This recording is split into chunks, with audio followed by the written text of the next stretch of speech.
A Facebook status update here, a tweet there. Each post might not be a big deal by itself. But what happens when you put them all together? Catherine Nero takes a look. We hear a lot about social media dangers, and many of us think we're pretty savvy about them. But it turns out the same thing we use to snap a selfie and post it is the one you can use to prove we're all pretty socially insecure. It's all fun and games on this day at Fountain Square. People are taking pictures and posting them online, but it's those posts that give people we may not even know a detailed snapshot of our lives.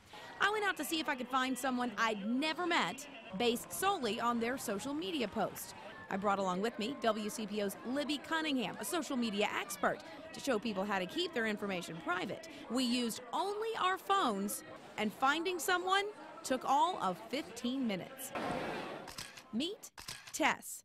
She was easy to pick out, and not because of her crazy hat. We know what she looks like, where she went to school, where she works, the names of her friends, what time she comes home, even when she likes to go to the gym. You're Tess, right? Don't you work at Thirsties? I do. Are you wondering why we know all this? Yes. It's a little weird, right? A little bit. Okay, so are you trying to figure out where you posted all this stuff? Yes. It was on Facebook. And Instagram. Yeah.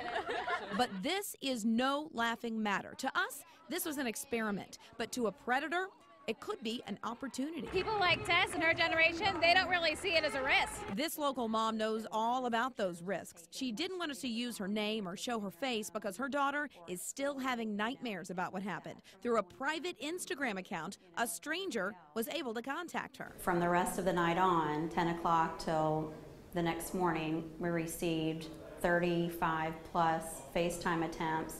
Also during that time, I received an explicit photo, which thankfully she did not intercept. She called police and now has a warning for parents. I was very scared and worried that somebody could actually know where we live, and it was definitely an eye-opener. But to Tess and many others, the exposure is worth it. I mean, I wanted people to know I was here, and I wanted it to be known, so I don't feel like it's anything dangerous. But if you do, Libby has some tips. Every device has its own settings, so disable the GPS on every one of them, not just in the app. And keep checking your privacy settings. They could change without warning. Depending on who's following you, who you're tagging, who you're saying you're with, and where you are, it's not that secure. Even the most secure of your social networks is just that, a network. And each public post gives up a little of your privacy. Find more ways to keep your information safe on WCPO.com. Catherine Nero, 9 on your side.